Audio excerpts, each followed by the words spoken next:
Assalamu alaikum everyone. Welcome to Amazed by the Quran, where I share with you something I find amazing about the Quran. And today I want to share something with you about the value of human life and how Allah describes that value by means of storytelling. And this little snippet is taken from the story of Musa alayhi salam in Surah Al-Qasas, where Allah describes that when the Egyptian, the soldier, was actually about on the verge of killing an Israelite in the middle of the street, and there was nobody else around, and Musa just kind of saw this scene happening, two people going at it against each other, and the victim who's taken the beating called on him, فَاسْتَغَاثَهُ الَّذِي مِنْ شِيعَتِهِ, the one who was from his own group, meaning an Israelite, called on him and asked for help. And so when he did that, Musa felt like he has to intervene, and he jumped in and he threw a punch at the soldier. فَوَكَزَهُ Musa, so he threw a punch towards him. فَقَضَى عَلَيْهِ, and some linguistics also suggest that the word wakaza means to throw a punch to the chest. So it's not like he hit his skull or hit his head or something, but it's actually a punch on the chest. Wallahu alam. So he throws the punch, and فَقَضَى عَلَيْهِ, all of a sudden the guy is down and out. Not only is he down and out, he's dead, he dies. Now taking a step back, Musa, all he did was try to help a victim. Secondly, it doesn't look like he intended to kill. He just wanted to throw a punch to kind of stop this scene from getting any further, and him, the soldier, ending up committing murder.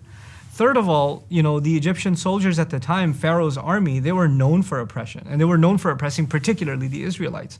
So it's not like he's not justified in trying to take some retaliatory action against what he considers an evil force, a military man trying to beat up on a civilian.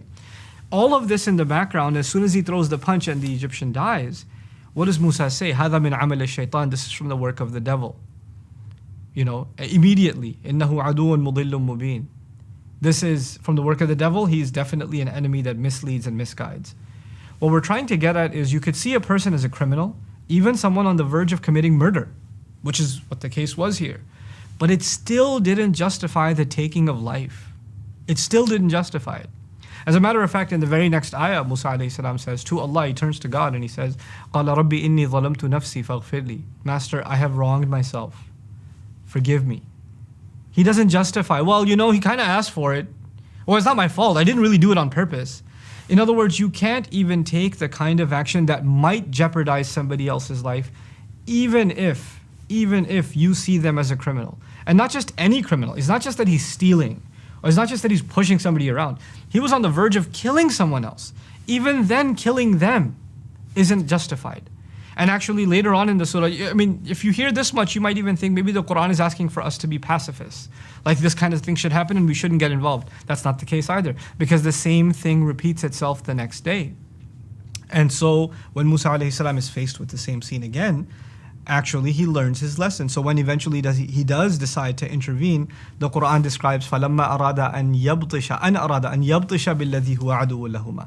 When he went and he grabbed a hold of the enemy, instead of punching him, he actually diffused his weapon, his arms. In other words, he grabbed a hold of him. Get involved if you can stop the violence, not if you are adding to the violence. Adding to the violence is not going to stop the violence. It's only going to continue a cycle that will never come to an end. It's such a profound way of describing the value of human life and how human beings, us as human beings, cannot be quick to pass judgment. And that's the final thing I want to share with you here.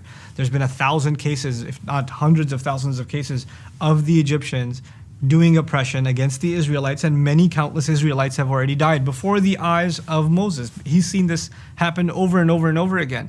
And yet, he actually discovers that 10,001st case where he did intervene and did throw a punch and accidentally kill someone, it so happened that the Egyptian was actually in the right and the guy he was beating up was a con artist. He was in the wrong. In other words, he misread the situation. Just because you've seen one thing 1,000 times before or hundreds of thousands of times before, that doesn't give you the right or me the right to assume what's happening in the next situation. The past is no indication of what's happening in the present. You can at the most make a best guess, but even in that circumstance, we're being told there is something called the benefit of the doubt, even if things look obvious to you, especially when it comes to taking serious action that can jeopardize somebody else's life. So I find these small excerpts really profound and amazing. And what I find the most amazing about this is that people take action, sometimes even in the name of Islam, and they say we're retaliating because these are oppressors and we're supposed to do something about it. And yet if you look at Musa, who could have said exactly those words, his first response after having taken such action was, this is from the work of the devil. Subhanallah. هذا من عمل الشيطان. So may Allah protect us from being reactionary, and may Allah Azza wa Jal help us gain more and more insight about how the Quran preserves these cherished things like human life and how it gives us value for them. Jazakumullahu khairan. Assalamu alaikum wa rahmatullahi wa barakatuh. İKRA